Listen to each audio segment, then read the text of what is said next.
BPSC का जो इस बार पीटी एग्ज़ाम हुआ है उसके क्वेश्चन को हम लोग सॉल्व कर रहे हैं। 100 क्वेश्चन को हम लोगों ने देख लिया है। आज 101 से 125 question number booklet series A का देखेंगे।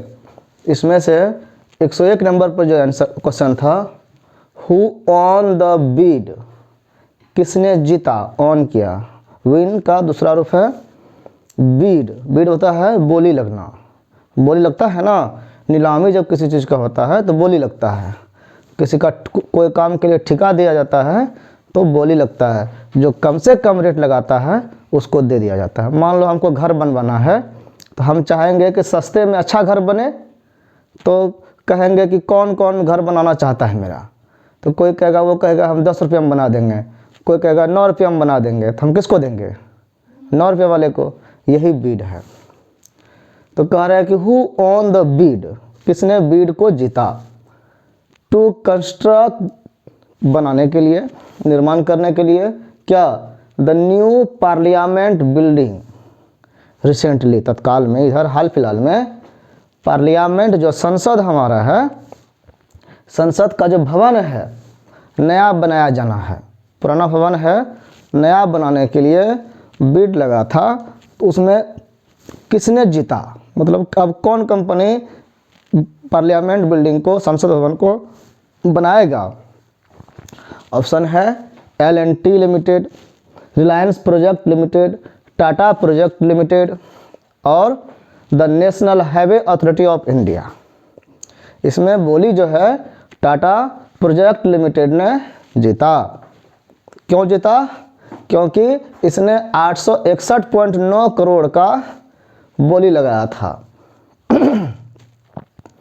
और दूसरा स्थान पर L&T रहा था। इसका थोड़ा सा रेट ज़्यादा था इसीलिए। और ये कहा गया कि ये जो बिल्डिंग बनेगा पार्लियामेंट, कितने दिनों में बनाना है इसको, तो 21 मंथ में कंप्लीट कर देना। जैसे काम शुरू होगा फास्टली काम होगा और 21 मंथ मतलब 2 साल भी नहीं लगाना है। उसके पहले यानी 2023 में इसको कहा गया है कि कंप्लीट करके उसको रीओपन कर देना। उसको मतलब ऐसा कर देना है कि उद्घाटन कर देना, उसमें संसद चलने लगे। उसकी खासियत क्या है कि हमारे संसद भवन में है कभी कभी संयुक्त मीटिंग होता है, लोकसभा राज्यसभा दोनों का, तो डबल MP हो जाते हैं, तो बैठने में दिक्कत नहीं हो। और नया अगर कॉन्स्टिट्यूंसी बने तो ज़्यादा लोग उसमें बैठ सके, इसके लिए 1400 MP बैठने की व्यवस्था उसमें रहेगी। उसमें 1.8 मीटर एबव ग्राउंड लेवल जो पहले का है उतना ही रहेगा, जो कि 1.8 मीटर है। नॉर्मल ग्राउंड लेवल से ऊंचा बनेगा वो, उसका प्लिंथ। इसमें 65,000 मीटर स्क्वायर उसका एरिया होगा, 65,000 मीटर स्क्वायर में। और ये बनेगा 2 स्टोरी, 2 मंजिला भवन बनेगा। ये इसकी खासियत हो गई। नेक्स्ट क्वेश्चन है, which article in the Indian constitution, संविधान की कौन सा अनुच्छेद, आर्टिकल अनुच्छेद, is related with the establishment of, संबंधित है स्थापना के लिए, किसकी स्थापना के लिए, of the election commission of India, ECI। Election commission of India क्या है? भारत में जितने भी चुनाव होते हैं, चुनाव होने के बाद जो चुने जाते हैं वो सरकार बनाते हैं, उनके पास पावर आता है। चुनता कौन है? पब्लिक। तो पब्लिक किसी को भी चुन लेगा, तो अगर उसमें कोई सिस्टम नहीं हो तो फिर घपलाबाजी होगा, तो पावर का दुरुपयोग करेगा। तो ये चुनाव अच्छा से हो जाए तो इसके लिए एक संस्था है, संवैधानिक संस्था बोलते हैं, वो है इलेक्शन कमीशन ऑफ इंडिया, जो इलेक्शन कराता है। तो कह रहा है इसको जो ये अधिकार है, इसकी स्थापना जो है किस अनुच्छेद के द्वारा हुआ है, क्योंकि संविधान ने इसकी स्थापना की है। तो संविधान में कहाँ पर इसका वर्णन है, तो वो है आर्टिकल 324। 324 में इसका वर्णन है कि भारत में एक इलेक्शन कमीशन ऑफ इंडिया होगा। उसका क्या क्या अंग होगा वो सारा वर्णन कर दिया गया है। और वो है 15वां पार्ट में 324 से 329 तक में। और 329A भाग जो है उसमें प्रेसिडेंट, प्राइम मिनिस्टर, ये सब का इलेक्शन के बारे में बताया गया है। कॉन्स्टिट्यूशनल बॉडी कहते हैं। ये जो है इलेक्शन कमीशन ऑफ इंडिया, ये परमानेंट बॉडी है, हमेशा रहने वाला, भंग नहीं होता है ये।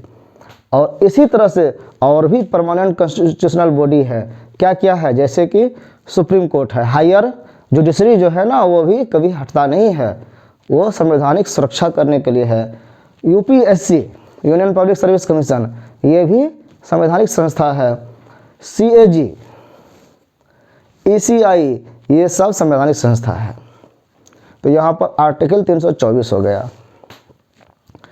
और इसकी स्थापना जो है इलेक्शन कमीशन ऑफ इंडिया का 25 जनवरी 1950 को हुआ था।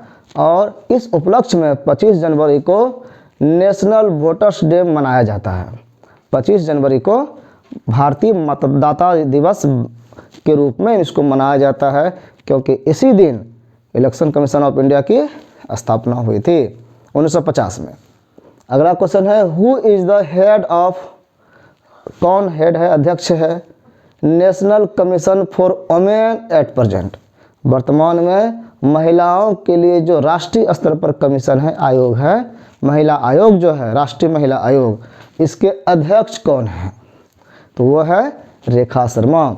ये 7 अगस्त 2018 से कंटिन्यूड है, इनका जो है इस समय से कार्यकाल चल रहा है। नेक्स्ट क्वेश्चन है, व्हाट इज मीन्ट, क्या अर्थ है किसका? रूल ऑफ लॉ, कानून का शासन, विधि का शासन, इसका क्या मतलब है? तो इसका मतलब है वन एक्ट फॉर ऑल, एक कानून सबके लिए हो, वन जुडिशरी फॉर ऑल, और न्याय की पद्धति भी सबके लिए हो। तो मतलब क्या है, इसका मुख्य नियम है, मुख्य बात है इसका कि कानून की नज़र में सब बराबर है, कानून से ऊपर कोई नहीं है, संविधान सबसे ऊपर माना गया है। यही है रूल ऑफ लॉ का मतलब, और यही आंसर है। और इस जो ऑप्शन दिया गया है वो सब नहीं है। Which article gives the list of 29 functions? कौन सा आर्टिकल संविधान का है, कौन सा अनुच्छेद ये देता है 29 कार्यों का विवरण, टू बी परफॉर्म्ड, जिसको परफॉर्म करना है, जिसको कार्यान्वयन करना है, किसके द्वारा? By the Panchayati Raj institutions. Panchayati Raj की जो व्यवस्था है इसमें 29 कार्यों का वर्णन है, तो वो किस अनुच्छेद में है? वो है आर्टिकल 243 जी में। इसमें ये 29 कार्यों का वर्णन है। पंचायती राज क्या है? पंचायती राज है कि पावर का जो उपयोग करे कोई एक व्यक्ति नहीं करे। एक व्यक्ति को अगर पूरा पावर दे दिया जाए तो वो उसका दुरुपयोग कर सकता है, तो दुरुपयोग नहीं करे, इसलिए पावर को बांट दिया गया, डिसेंट्रलाइजेशन किया गया। कैसे? उसको 3 भागों में बांटा गया है, एक डिस्ट्रिक्ट लेवल पर, जिला लेवल पर, एक ब्लॉक लेवल पर, और एक ग्राम पंचायत का स्तर, ग्राम लेवल पर। तो ये 3 लेवल पर त्रिस्तरीय पंचायती व्यवस्था हमारे भारत में है। इसकी कल्पना जो है वो बलवंत राय कमेटी ने किया था 1959 ईस्वी में। उसके बाद इसमें कई कमेटियां बनी, अमेंडमेंट होते गए, और वो 1989 में जब राजीव गांधी थे प्रधानमंत्री, उस समय भी बात चली, लेकिन वो राज्यसभा में फेल हो गया। लेकिन 1993 में 73वां संविधान संशोधन हुआ, अमेंडमेंट हुआ, उसमें इसको पास कर दिया गया और 9 भाग में इसको जोड़ा गया 24 अप्रैल को 1993 में, और उस समय से पंचायती राज लागू हो गया। इसी के 11वें शेड्यूल में 29 आइटम्स जो फंक्शंस है वो जोड़ा गया है। नेक्स्ट क्वेश्चन है, when was the citizenship amendment act passed? नागरिकता कानून जो है कब पास हुआ? डेट पूछ रहा है। तो ये है हाल फिलहाल में ही, पिछले साल हुआ था 11 दिसंबर 2019 को। इसका घटनाक्रम जो है बहुत फास्ट हुआ था। 9 को लोकसभा में पास हुआ, 11 तारीख को राज्यसभा में पास हुआ। राज्यसभा में जब वोटिंग हुआ था तो इसके पक्ष में 125 सांसदों ने वोट दिया, इसके विपक्ष में 99 वोट पड़े, तो 99 वोट वाले हार गए, 125 वाले जीत गए। तो ये बिल राज्यसभा में पास हो गया और 12 तारीख को ही प्रेसिडेंट जो होते हैं राष्ट्रपति, उन्होंने इस पर साइन कर दिया। तो वो जो बिल था वो कानून बन गया। तो यही आंसर क्वेश्चन है कि कब पास हुआ, तो वो 11 को पास फाइनल हुआ, 12 को इनेक्ट हो गया। जैसे राष्ट्रपति ने साइन किया वो लागू हो गया। तो इस तरह से इसका आंसर 11 दिसंबर हुआ। अगला है the legislative origin of the 73rd constitutional amendment act. ये जो संवैधानिक संस्था में परिवर्तन होता है, संविधान में जो संशोधन हुआ है 73वां, कह रहा है उसका ओरिजिन कहाँ है, उसके पहले चर्चा कहीं हुआ है क्या, ये कह रहा है। तो can be traced back to which constitutional amendment bill, इसके पहले कौन सा संशोधन में, कौन सा संशोधन में इसकी चर्चा हुई थी, तो वो है 64वां संशोधन में। उसमें भी इसी की बात हुई थी पंचायती राज का, राजीव गांधी के समय में, और वो सक्सेसफुल नहीं रहा था, लेकिन उसका बीजारोपण उसी 64वां संशोधन में हो गया था। और फाइनली वो कब पास हो पाया, तो 73वां में। 73वां कब हुआ था, तो 1993 में। इसका क्वेश्चन 64वां हुआ। 64वां 64th कॉन्स्टिट्यूशनल अमेंडमेंट बिल, जो डी ऑप्शन है, हमने पूरा नहीं लिखा है, 64वां लिखा हुआ था सिर्फ। आगे है which company established it's factory, कौन सी कंपनी ने अपना फैक्ट्री की स्थापना किया, कब, इन 1632 ईस्वी में, 400 साल पहले, एट पटना, पटना में जो बिहार में है। तो कौन कौन कंपनी, उस समय तो गुलाम था अंग्रेजों के हम लोग, या फिर मुगलों के बाद गुलाम हो रहे थे, तो उस समय जो भी विदेशी कंपनी आई थी उसमें से ऑप्शन है ब्रिटिश ईस्ट इंडिया कंपनी, जो बाद में आई थी, पावरफुल हुआ। इसके पहले डच ईस्ट इंडिया कंपनी आई थी, इसने ये पहला वहाँ पर फैक्ट्री स्थापना किया था। पुर्तगाल ईस्ट इंडिया कंपनी, पुर्तगालियों का, ये ऑप्शन सही नहीं है। फ्रेंच ईस्ट इंडिया कंपनी, ये 4 कंपनी आए थे, पुर्तगाल, डच, फ्रेंच और ब्रिटिश। इसमें से यहाँ ऑप्शन है डच वाला सही। डच जो आया था ये 1602 ईस्वी में इसको चार्टर्ड कंपनी माना गया इसका अपने देश में, और ये वर्ल्ड में वर्ल्ड फर्स्ट मल्टीनेशनल कंपनी कहा गया, क्योंकि अपने देश से बाहर पहली बार इसने ही कंपनी का स्थापना किया। इसलिए वर्ल्ड विश्व का पहला बहुत देशी वाला जो कंपनी है वो यही था, डच ईस्ट इंडिया कंपनी। और इसने जिस जगह पर वो कंपनी का स्थापना किया था वहाँ पर अभी पटना कॉलेज है। नेक्स्ट क्वेश्चन है which one of the following is not the characteristic of decentralisation. ये जो पावर का बंटवारा किया जाता है, पावर को पब्लिक में जब बांटा जाता है, कह रहा है उसका कौन सा लक्षण नहीं है। ऑटोनोमी, ऑटोनोमी हो गया अपने से अपने ऊपर उसको व्यवस्था को लागू करना, ऑटोमेटिक चलते रहना। तो ये तो सही है, क्योंकि पंचायती राज में पंचायत में मुखिया होते हैं, बीडीओ प्रमुख होते हैं, जिला स्तर में जिला परिषद होते हैं, वो लोग डिसीजन लेते हैं, तो ऑटोनॉमी उसके पास होता है थोड़ा। पीपुल्स पार्टिसिपेशन, क्या ये नहीं लक्षण है, इसमें पीपुल्स भाग लेते हैं, वोट करते हैं, इसलिए पार्टिसिपेशन इसका होता है। अगला है to instil non confidence among local communities. Local community जो होता है उसके बीच में नॉन कॉन्फिडेंस पैदा करता है, असहयोग की भावना पैदा करता है, मतलब झगड़ा लड़ाता है। तो ये तो नहीं है पंचायती राज का उद्देश्य, इसलिए यही आंसर है। अगला है to empower local communities, local लोगों को एम्पावर करना, तो वो सही है। तो ये क्वेश्चन यहाँ पूछा गया था कि इज नॉट कैरेक्टरिस्टिक, कौन सा लक्षण नहीं है, तो वो है सी नंबर, अविश्वास पैदा करना।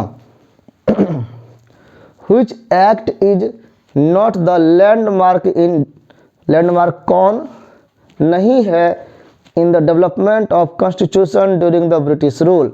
ब्रिटिश रूल में अंग्रेजों ने भारत पर शासन करने के लिए कई तरह के कानून बनाए और भारत का डेवलपमेंट उसके साथ हो गया।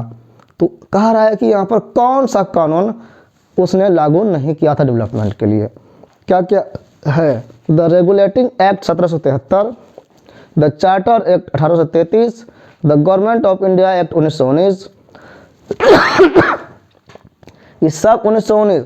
अंग्रेज कब गए? 1947 में। The protection of civil right act 1955। तो 1955 में तो अंग्रेज थे नहीं, और वो जो कानून आया तो अंग्रेजों ने नहीं लाया था। इसीलिए क्वेश्चन जो कह रहा है कि कौन लैंडमार्क नहीं थे in the development of constitution during British rule. तो अंग्रेजों के रूल में तो वही था, क्योंकि 1955 में अंग्रेज था ही नहीं। आंसर वो हो गया डी।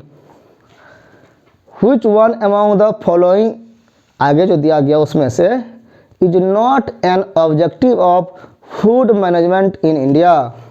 कह रहा है फूड मैनेजमेंट इन इंडिया का जो ऑब्जेक्टिव है, उद्देश्य है, कौन सा नहीं है? ऑप्शन में दिया हुआ है। तो फूड मैनेजमेंट क्या है कि भारत में हमारे यहाँ जो अनाज का उत्पादन होता है उसका सही तरह से उपयोग हो सके, इसके लिए फूड मैनेजमेंट ऑफ इंडिया है, FCI है, फूड कॉरपोरेशन ऑफ इंडिया।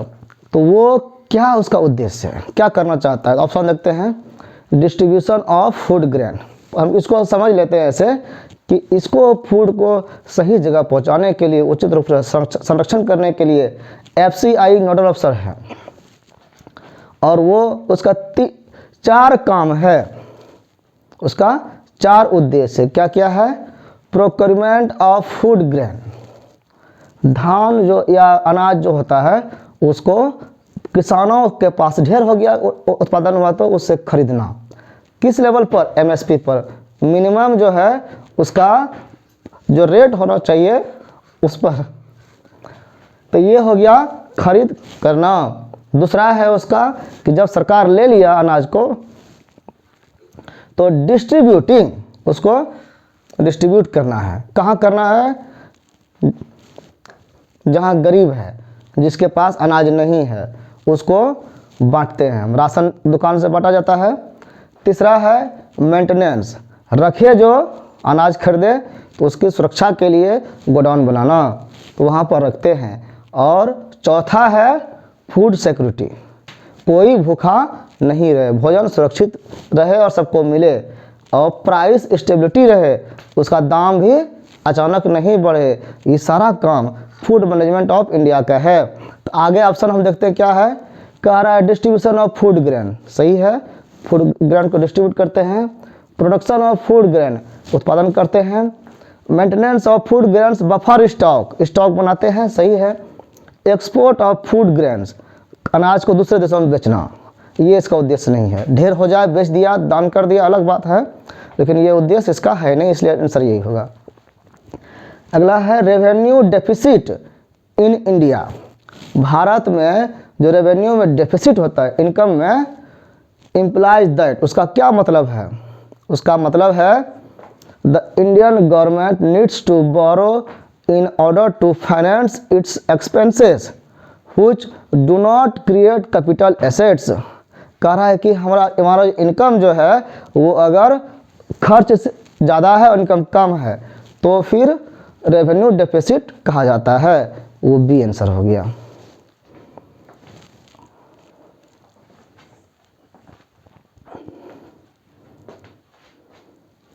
जैसे कि हमारे यहाँ जो है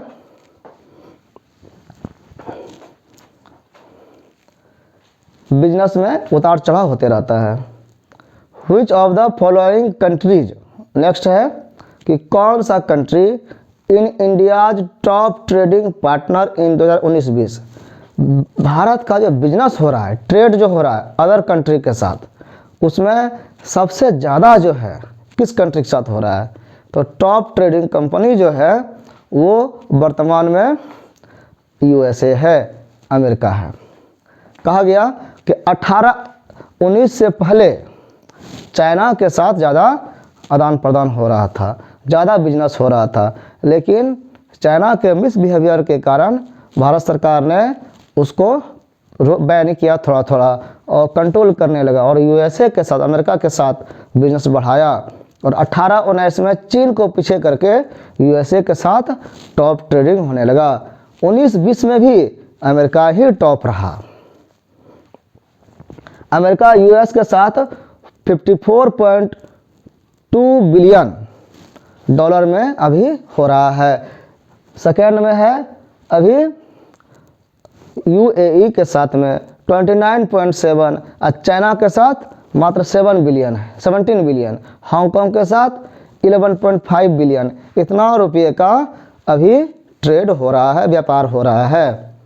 नेक्स्ट क्वेश्चन है व्हिच ऑफ द, ये हो गया, which of the following infrastructure sector of India, जो आधारभूत संरचना है भारत का, is related with Bharatmala project. एक प्रोजेक्ट का नाम है भारतमाला, एक नया प्रोजेक्ट बनाया गया कुछ काम करने के लिए भारत सरकार का। तो कह रहा है ये किससे जुड़ा हुआ है, किस क्षेत्र से? तो टेलीकॉम सेक्टर, क्या कंपनी मोबाइल वगैरह से है? रेलवेज, रेलवे का है। रोड इंफ्रास्ट्रक्चर और पोर्ट सेक्टर, पोर्ट बंदरगाह का हुआ, तो ये सब किसी से नहीं है, ये रोड इंफ्रास्ट्रक्चर है। मतलब भारत में हर जगह, हर व्यक्ति के घर तक रोड पहुंच जाए, इसके लिए इंफ्रास्ट्रक्चर बन रहा है। कहीं भी पिछड़ापन नहीं रहे, अगर रोड रहेगा तो सारा सुविधा वहां पहुंचेगा। इसीलिए हाईवे बनाया जा रहा है, मेन पले हर जिला को जोड़ा जा रहा है। इसके लिए ministry of road transport and highway एक मंत्रालय है भारत सरकार का, ये ध्यान देता है, गवर्नमेंट ऑफ इंडिया का है। इसका ये जो प्रोग्राम है भारतमाला, ये इसको बोलते हैं अम्ब्रेला प्रोग्राम। अम्ब्रेला प्रोग्राम का मतलब क्या हुआ? छाता की तरह। इसके अंदर में छोटे छोटे और भी कई प्रोग्राम आ जाते हैं। जितने भी भारत सरकार के रोड से संबंधित प्रोग्राम चल रहा है, सब इसमें आ जाएगा। किसमें? भारतमाला प्रोजेक्ट के अंदर में। भारतमाला प्रोजेक्ट जो है, इसका योजना जो है कि 83,677 किलोमीटर रोड बनाना है, इतना इनका टारगेट है। अभी इसमें 5.35 लाख करोड़ रुपया खर्च होना है। इसमें 550 डिस्ट्रिक्ट जो है हमारे जिला भारत में, उसको पूरे हाईवे से जोड़ना है। और हाईवे का भी है कि मिनिमम 4 लेन होना चाहिए। अभी हमारे यहाँ पटना से बक्सर 4 लेन बन रहा है, बाद में ये 4 से 6 लेन बन जाएगा, फिर 8 लेन बनेगा, बढ़ते जाएगा। 4 लेन अभी बन रहा है, तो ये मिनिमम है, इसको जोड़ना। NHDP एक संस्था है, क्या है इसका full form?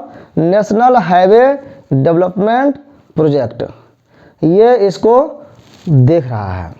NHDP national highway development project जो है, ये आज का नहीं है, ये 1998 का है। जब अटल बिहारी वाजपेयी जी प्रधानमंत्री थे, उन्होंने ऐसी परिकल्पना की कि पूरे भारत में रोड का जाल नेटवर्क फैल जाए, और वो जो रुक गया था, अभी मोदी जी ने उसको आगे कर दिया, और भारतमाला प्रोजेक्ट बहुत बड़े स्तर पर काम कर रहा है। According to ease of doing business, कह रहा है कि बिजनेस को आसानी से करने के लिए, एक ईज ऑफ डूइंग बिजनेस का वर्ड चला, EODB। इसका जो रिपोर्ट 2020 का है, India improve their rank from, हर देश में बिजनेस करने के लिए जो सुविधा प्राप्त देश है, जो सुविधा मिलता है, उनमें रैंकिंग किया गया है। तो कह रहा है भारत का जो रैंकिंग है वो इम्प्रूव हुआ कि घटा या बढ़ा, इसकी व्यवस्था है बढ़ी या घटी, तो ये क्वेश्चन है। तो इसके रैंकिंग को अगर हम समझें तो EODB जो है उसमें 1 से 190 पॉइंट बनाया गया है। इसमें 14 पॉइंट इम्प्रूव हो गया है इंडिया। कितना हुआ? जो वर्ल्ड बैंक ग्रुप बनाता है, और इसमें हाई रैंक पर वही होता है जिसका कम नंबर हुआ। मतलब 1 नंबर जिसका होगा वहाँ पे सबसे आसान होगा बिजनेस करना, और 190 जो होगा सबसे खराब स्थिति होगा। मतलब हाई रैंक उसका होगा जो लोअर न्यूमेरिकल वैल्यू जिसका होगा। तो भारत का जो है कितना था पहले? 77 था, और अभी हो गया 63। तो इसका स्थिति अच्छा हुआ कि खराब हुआ? अच्छा हुआ, क्योंकि ये ऊपर की ओर जा रहा है। न्यूमेरिकल वैल्यू घट रहा है लेकिन इसका पोजीशन बढ़ रहा है। जो 1 नंबर पर रहता है वो टॉप होता है, तो ये 14 पॉइंट आगे बढ़ गया। यही क्वेश्चन था कि 2020 में ईज ऑफ डूइंग बिजनेस की रिपोर्ट में इंडिया का क्या स्थान रहा, तो 63वां स्थान रहा। पहले कितना था, तो 77वां था। कितना बढ़ गया, तो 14 बढ़ा। ये इसका आंसर है। 117 नंबर क्वेश्चन है, to improve institutional agricultural credit flow, बढ़ाने के लिए ये जो क्रेडिट फ्लो है, क्रेडिट सरकार देती है, what credit target for 2020-21 has been fixed in union budget of India. भारत का जो बजट है, केंद्रीय बजट, इसमें टारगेट क्या रखा गया है, तो वो है 15 लाख करोड़। 15 लाख करोड़ समझो किसानों के लिए दिया जाएगा क्रेडिट में। कहा, इस पर अध्ययन किया गया कि किसान क्रेडिट कार्ड स्कीम जब चला था तो 20 साल में हर किसान को किसान क्रेडिट कार्ड देना था, जो मदद चाहिए पैसा देना था। लेकिन 145 लैंड होल्डिंग में से ओनली 66.2 मिलियंस लोगों को पहुंचा। मतलब क्या हुआ कि अप्रॉक्स जो है 45% लोगों को ही पहुंचा 20 साल में। हम अगर 100 व्यक्ति है किसान, उसको हम मदद करने के लिए पैसे दे रहे हैं, तो मात्र 45 लोगों को ही दिया जा सका। इसीलिए ये नया सिस्टम इसमें लाया गया है। और देखते हैं अभी किसानों को 6,000 रुपया सालाना मिल रहा है, तो 2,000 रुपये करके 3 टर्म में, और भी कई योजनाएं चल रही है। तो यही कहा गया कि कितना टारगेट है, तो 15 लाख करोड़ रुपया है। नेक्स्ट क्वेश्चन है, the objective of PM Kusum scheme. Kusum से पीएम स्कीम कैसा नाम से समझ में आ रहा है कि कोई फूल संबंधित होगा, लेकिन ऐसा नहीं है, सब शॉर्ट नेम है। तो क्या है ये, इसको समझने के लिए हमको जानना पड़ेगा इसका फुल फॉर्म क्या है। पीएम हो गया प्रधानमंत्री, और कुसुम का क्या अर्थ है, किसान ऊर्जा सुरक्षा एवं उत्थान महाअभियान स्कीम, इसीलिए KUSUM कुसुम। तो इसमें ऊर्जा है, किसान को ऊर्जा से संबंधित, एनर्जी से संबंधित उत्थान करना, मतलब उसके पास बिजली की व्यवस्था हो, इसके लिए योजना है। MNRI एक मंत्रालय है जिसको कहते हैं ministry of new and renewable energy. तो कैसा एनर्जी देना है, बिजली वाला एनर्जी, ये एनर्जी देंगे, ये पैदा बार बार नहीं होगा, तो रीन्यूएबल होगा, जो बार बार नया हो जाए। इसके लिए सोलर एनर्जी का व्यवस्था किया जाएगा किसानों के लिए। ये योजना लॉन्च्ड MNRI, मतलब इस मिनिस्ट्री ने इसको किया है। और इसके कंपोनेंट जो हैं, 3 कंपोनेंट में 3 व्यक्ति को दिया जाएगा 3 तरह से। ABC में अलग अलग मेगावाट करके, अलग अलग बिजली का माप करके दिया गया है। तो ये जो पीएम किसान है, ये किससे संबंधित है, क्वेश्चन यही है। ऑब्जेक्टिव क्या है इसका, क्या उद्देश्य है, इसका आंसर है टू रिमूव फार्मर्स डिपेंडेंस। किसानों का जो डिपेंडेंसी है वो किसी पर आश्रित होने का, ऑन डीजल एंड केरोसिन। अभी हम लोग किसान अगर हैं और खेती करते हैं, सिंचाई करना है, पानी पटाना है, तो क्या करते हैं, जनरेटर चलाते हैं, मोटर चलाते हैं। कैसे, तो डीजल ला करके। डीजल एक दिन ख़त्म हो जाएगा तो क्या करेंगे, इसीलिए इस पर निर्भरता को डीजल और केरोसिन पर ख़त्म करने के लिए, and to link pump set to solar energy, और पंप सेट जो है उसको सोलर एनर्जी से जोड़ने के लिए ये पीएम कुसुम स्कीम चल रहा है। इसमें सब्सिडी भी मिलता है किसान को। अगला क्वेश्चन है, which of the following commercial bank of India, India का कौन सा bank comes in top 100 global banks. दुनिया भर के टॉप जो 100 बैंक है उसमें से भारत का कौन सा बैंक है, कोई है कि नहीं, तो एक ही बैंक है, ओनली एक बैंक, वो है SBI, state bank of India. कह रहा है इसका क्या स्थान है, इसका है 60वां स्थान। एक बैंक मात्र यहाँ है, वो भी 60वां स्थान पर। बहुत कम इसके पास पूंजी है भारत में, और देशों की अपेक्षा। तो सबसे टॉप पर कौन है? तो सबसे टॉप पर है चाइना का बैंक। चीन का 100 में से 20 बैंक चीन का है। अमेरिका का जो है 10 बैंक है। यूके का 6 बैंक है। इस तरह से अलग अलग देशों का बैंक है। भारत का मात्र 1 बैंक है। क्यों? क्योंकि यहाँ छोटे छोटे बैंक हैं। इसीलिए भारत सरकार ने क्या क्या कर नया नया योजना कर रहा है, जितने भी बैंक थे उसको मिलाया जा रहा है, जो जिसके साथ मैच कर सके मर्ज किया जा रहा है, ताकि बड़े बड़े बैंक हो जाए और वो टॉप 100 में वर्ल्ड में आने की संभावना बने। अगला क्वेश्चन है, the government of India announced, Bharat सरकार ने क्या अनाउंस किया है? ए न्यू स्कीम निर्भीक। एक स्कीम है निर्भीक, इसका क्या अर्थ है जानना पड़ेगा। इन द बजट फॉर 2020-21 में इसको निर्भीक योजना लागू किया गया है। Which of the following sector of economy will take the benefit, भारत के आर्थिक व्यवस्था में कौन सा भाग इस लाभ लेगा? फ्रॉम दिस स्कीम, इस स्कीम से कौन भाग लेगा? तो हमको देखना पड़ेगा कि निर्भीक का अर्थ क्या है। अगर ये अर्थ हम जान जाएंगे तो हम समझ जाएंगे कि निर्भीक किससे जुड़ा हुआ है, किस क्षेत्र को लाभ पहुंचाएगा।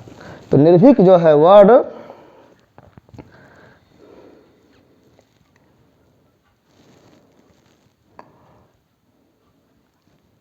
ये जो इसका वर्ड है इसका मीनिंग है निर्यात, ऋण, विकास योजना। इसका मतलब क्या निर्भीक का? निर्यात मतलब एक्सपोर्ट करना। ऑप्शन जो है वहाँ पर डी में एक्सपोर्ट दिया गया है, विदेशों में अब यहाँ से निर्यात करना। ये ministry of commerce and industry जो मंत्रालय है इसके थ्रू किया गया है। ईसीजी के द्वारा export credit guarantee corporation, ECG है, इन्होंने ये योजना लागू किया है। ECIS के लिए मतलब export credit insurance scheme, insurance भी किया गया है। क्या किया गया है इसमें कहा गया है कि हम जो यहाँ से निर्यात करेंगे अगर उसमें कोई लॉस होता है तो पहले था कि 60% उसका खमियाजा सरकार उठाती थी। अब क्या किया सरकार ने, कहा कि 90% तक हम वहन करेंगे, आप एक्सपोर्ट करिए। तो सरकार रिस्क अपने ऊपर ले लिया। तो निर्भीक योजना से ऐसे भी वर्ड से लगता है निर्भीक मतलब निडर, तो निडर होकर के आप निर्यात करिए, ये इसका मीनिंग है। अगला क्वेश्चन है, the government of India conferred, 121वां नंबर क्वेश्चन है, Bihar government has introduced, Bihar सरकार ने एक नया स्कीम लागू किया है। क्या किया है? कम्प्रिहेंसिव फाइनेंशियल मैनेजमेंट सिस्टम, इसको CFMS कहते हैं। ये कब किया है? एट द 1 अप्रैल 2019 को, एक साल पहले। दिस सिस्टम, इस सिस्टम से क्या होगा? इस सिस्टम जो है CFMS ये पेमेंट करने के लिए है, सैलरी जो मिलता है सरकारी लोगों को उसके लिए व्यवस्था किया गया है। इससे क्या होगा? यहाँ पर कह रहा है कि ऑप्शन में will make all financial activity in the state online and paperless, कह रहा है कि इसमें फाइनेंशियल एक्टिविटी जो होगा ऑनलाइन एंड पेपरलेस हो जाएगा, बिना कागज पत्र का। ये बात सही है। Will solve the problem of NPA of bank, NPA of bank को नहीं करेगा। Will ensure effective implementation of state project, state का जो प्रोजेक्ट है उसको आसानी से इम्प्लीमेंट कर सकेगा। ये भी आंसर है, A और C हो गया। डी है, will manage state government finances including local bodies, इसका फाइनेंस को देखेगा। तो अगर एक से ज़्यादा आंसर हो जाए या कोई आंसर ना हो तो ई नंबर आंसर होता है, तो यह ई हो जाएगा। इसके पहले अभी जो CFMS लागू हो गया 19 में, इसके पहले क्या सिस्टम था? इसके पहले 2008 में एक नया सिस्टम लॉन्च किया गया था, उसको बोलते थे CTMIS। क्या नाम है इसका? Comprehensive treasury management information system. CTMIS में ट्रेजरी बनाया गया था और वहाँ से पेमेंट होता था जितने भी गवर्नमेंट एम्प्लॉय थे। अभी जो है 12,000 डीडीओ हैं। डीडीओ कौन होते हैं? जो पैसा डिडक्ट कराते हैं। 12 लाख एम्प्लॉयज़ अभी है, 2 लाख एम्प्लॉयज़ अभी है जो जॉब में है, 4 लाख पेंशनर है जो पेंशन उठाते हैं अभी, 77 ट्रेजरी ऑफिस है, 44 डिपार्टमेंट अभी है। सबको CFMS से जोड़ा जाना है। भारत सरकार ने जो पैसा देता है वो भी कैसे हिसाब करेगा सरकार? तो बिहार सरकार उसको ऑनलाइन के माध्यम से सब काम करेगा। जब भी बजट बनाना होता है तो पेपर के थ्रू कैलकुलेट करके करना पड़ता था, बहुत समय लगता था। जब ये ऑनलाइन हो जाएगा CFMS के द्वारा सारा सिस्टम, तो एक बार में वो बजट तैयार भी हो जाएगा। 122 नंबर है, the government of India conferred the कृषि कर्मण अवार्ड। एक अवार्ड है कृषि कर्मण अवार्ड, पुरस्कार है, कृषि कर्मियों के लिए ये पुरस्कार है। टू बिहार स्टेट ऑन 2 जनवरी 2020। 2 जनवरी 2020 को भारत सरकार ने कृषि कर्मण पुरस्कार दिया। दिस अवार्ड गिवन फॉर, किस लिए दिया? क्वेश्चन है कि अवार्ड किस लिए दिया गया? प्रोडक्शन एंड प्रोडक्टिविटी ऑफ मेज एंड व्हीट। ये मेज और व्हीट, मक्का और गेहूं के लिए दिया गया था। ए आंसर होगा फूड ग्रेन प्रोडक्शन, अनाज के उत्पादन के लिए।